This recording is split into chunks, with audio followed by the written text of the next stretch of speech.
How often do you get over here in between these shows? Depends on the year. Can vary. As a company, we have people stationed here that work for our company, as well as a lot of key people in our company are over here numerous times throughout the year. Myself personally, it's usually a good 3 to 4 times a year. Now, we had talked a couple of years ago extensively about the other hat you wear as the president for the Alliance for Free Choice and Jobs in flooring. We talked about the International Trade Commission quite often, and I don't know that I want to have you go through that all again, but is there anything that would be a good conversation at this point in time after the bulk of the news has taken place? You just monitor things? Is that what you do now? Sure. Well, as you and I have talked in the past, it's been an education on how government works. Very interesting. But, in the end, the dust has kind of settled. The rates have remained low. Supply has stayed steady, thank goodness. And there's still some stuff going on in the background as far as appeals and whatnot, but shouldn't be really any major changes. I even hear that some of the U.S. Producers are starting to outsource again from some Chinese counterparts. So, it's a close-knit business no matter how you look at it.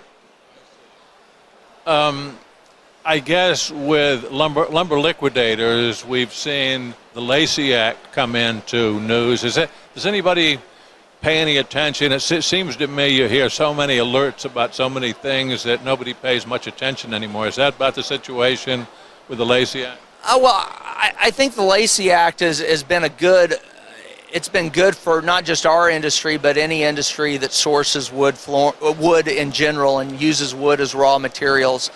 There's definitely a need for regulation in terms of making sure that there's proper forestry, and the key is making sure that you're working with sources that are linked to proper management, and there's a responsibility for everybody to stay up with that.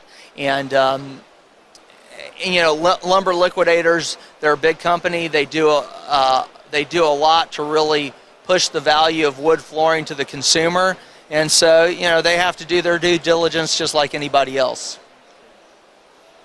I guess you come here for 2 major reasons. Number one, to see people you do business with and spend some time with them, and to see what's new and hot and exciting. Let's talk about the second category, the new, hot, and exciting. Have you seen anything here that's just blown you sideways? Well, one trend that I've seen, and it's started a while ago, but you continue to see it, is just larger formats in the flooring, both from wood to tile, whether it's hardwood flooring, laminate flooring, LVT. You just have more and more larger format products. Also, the other thing that I've seen as a general trend in LVT in particular is a little bit more abstract designs. So before it was all natural stones and wood looks. Now you're seeing some just more interesting that aren't clearly identified as a natural product that is being more done in the design aspect. I've always been curious about R&D here in China. I mean, I guess it's like anywhere else. You've got extremely creative companies and ones that are sort of me too, and I suspect that's the same way no matter where you're standing. Yeah, I mean, it's one thing that I always think is interesting is original ideas can come from anywhere, and if you come up with an original idea and somebody else does what you just did, they're copying. But if you see an idea that you like, then you're just following market trends. So at the end of the day, I think we all look for market trends and find ways to continue to bring what the consumer wants. Well, I think, at least in my humble opinion, creativity is really few and far between. I mean, there's a lot more copying than there is creating, it would seem to me. Well, I think this goes back about 100 years ago. The guy that headed up the patent office in the U.S. wanted to close it down because he thought all new ideas were done. Well, there's always new ideas, and it's always hard to come up with something creative. But being creative is important, and also being a fast follower is just as important. Exactly right. We saw within the last several months a major acquisition in the distribution sector. Is that a trend, and are there trends in the distribution sector that you're keyed in on? Those have been some interesting purchases. The one thing that comes to mind when I see them, and what I kind of liked about those acquisitions, just from an outsider looking in, was they acquired within their own footprint, which it seemed like the goal was to gain more market penetration versus gain more geography. And to me, that seems like a smart move, because if we look in the past, those that tried to grow by geography got stretched thin and had a hard time, being successful. Whereas these moves, I think they're finding synergies to really improve efficiency, improve market share. I think those were good moves, and we'll probably see some more of that. That was my next question. It would almost seem like the challenge, I mean, everybody needs to get more efficient. I don't care if you're a distributor or anybody else, and it would seem like distributors especially. I mean, you have fixed transportation and inventory costs, and, I guess the pressure is on you extensive. Well, there's always increased competition. You ever listen to Sam Allman with Mohawk University? He always says the goal of any business is to ultimately sell the business.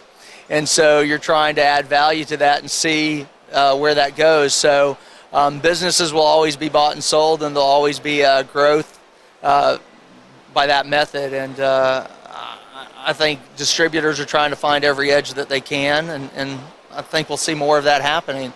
But at the same time, the other thing I'll say is, as new products come around, you see growth of new distribution arising. So it's a constant ebb and flow, and we live in a very fragmented industry.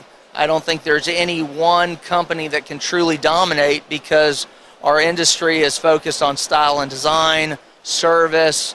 The product needs installation, and it requires transport. All those things, I think, will keep this industry fragmented and keep the opportunity for a lot of people to have successes. What are we likely to see in the future from Swiff-Train? Anything you're contemplating, anything on the drawing board at this point in time that you may be talking about going forward? Well, I don't think it's any one thing. It's a lot of little things. To keep the business going, you have to constantly be reinventing yourself, coming out with new products every year in as many categories as you can, constantly thinking of ways to better service your customers.